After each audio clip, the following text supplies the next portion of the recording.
男人为了除掉自己的老婆，他竟故意用左手模仿老婆的自己，在日记本写下了一份杀人动机。接着他让好友伪装成老婆的样子，录制了一份女人精神崩溃要跳楼的假象。随后男人又来到了女租客的房间，趁其不备用药将对方给迷晕。紧接着他拿出老婆的睡衣，在女人身上不停地擦拭，从而留下的证据，并用女人的指甲在护栏上留下抓痕，从而营造出被人推下楼的假象。完事他将女人固定在吊床上，将自动弹射器塞到脚下，调整好弹射角度，将其设定为6小时后自动发射。然后他又趁着这段时间前往澳门，算计好时间又回到了香港。在来到港澳码头后，事先设置好的发射器也随即启动。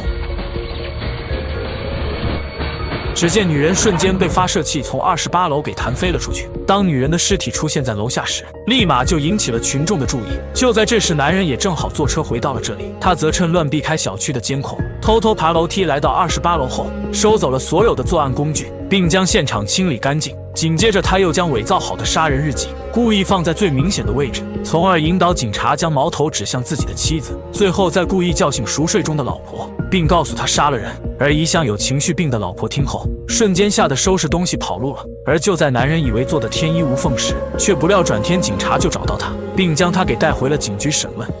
先生，你租房子给陈倩青之前认识他吗？不认识。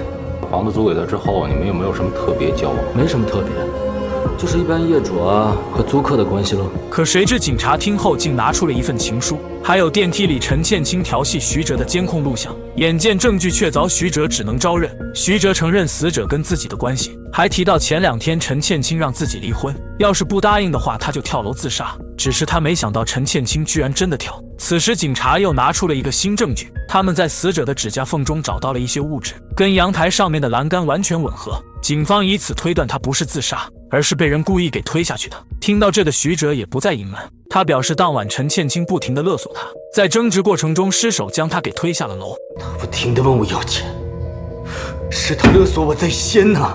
本以为这起案件可以就此结案，可警察队长苏警官却认为徐哲在说谎，因为他从审讯视频中发现，徐哲总是在做抿嘴，还有摸脸的小动作。所以我觉得到现在为止，他全都在说谎，并且整个案件也过于简单，很显然凶手另有他人。于是为了彻底查清案件背后的隐情，苏警官立马带人来到了徐哲家里。而警察在他的家里果然找到了他老婆的日记本和睡衣，以及他家中的监控录像。通过日记，整件事情的真相也浮出了水面。上床，要有视频，我要搞到他身败名裂，让全世界知道他有多虚伪。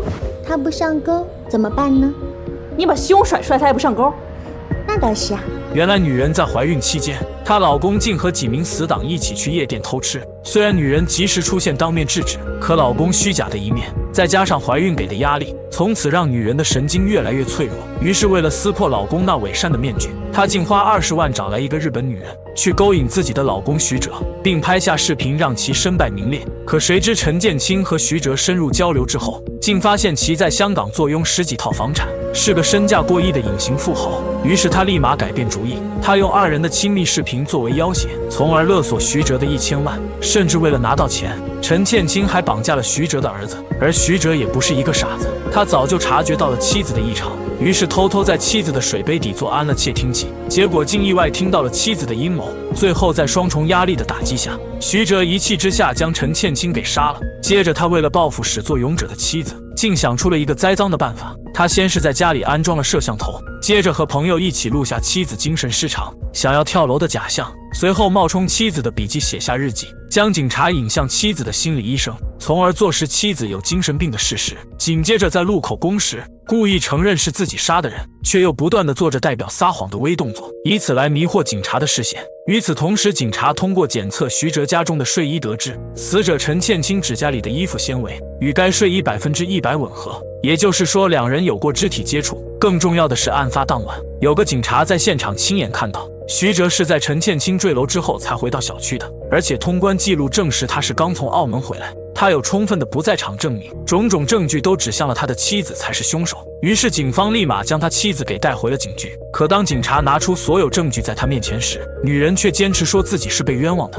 我们在你家里找到这本日记，这本日记是你的，对吧？我从来都不写日记的，这本日记不是我的。那这份是你写的吧？字迹一模一样。眼见自己无法解释清楚，他当即咬定这一切都是徐哲做的。而苏警官见女人始终不肯承认自己杀了人，并且也没有直接的证据证明他才是杀人凶手，于是为了彻底查明真相，苏警官决定同时释放两人，然后暗中派人跟踪两人的一举一动。可没想到转天，就在夫妻二人准备去接儿子放学时，妻子竟用一瓶矿泉水将徐哲给迷晕了过去，接着又甩掉了一直跟踪的警察。等徐哲再次醒来时，他已经被捆绑着关在了郊区的废弃厂房中。你杀了人，想让我背黑锅？我不是什么都认了吗？那为什么警察还会放你走啊？因为你冤枉我有精神病啊！女人为了报复自己的老公，竟将对方给捆绑了起来，接着拿起木头狠狠地抽打着。随后更是趁机拿出一张遗嘱，让老公在上面签字，而徐哲自然是不肯。遗嘱啊，签了他，我不是死得更快？见徐哲不同意，妻子直接拎出一把大铁锤，照着徐哲的膝盖就砸了上去。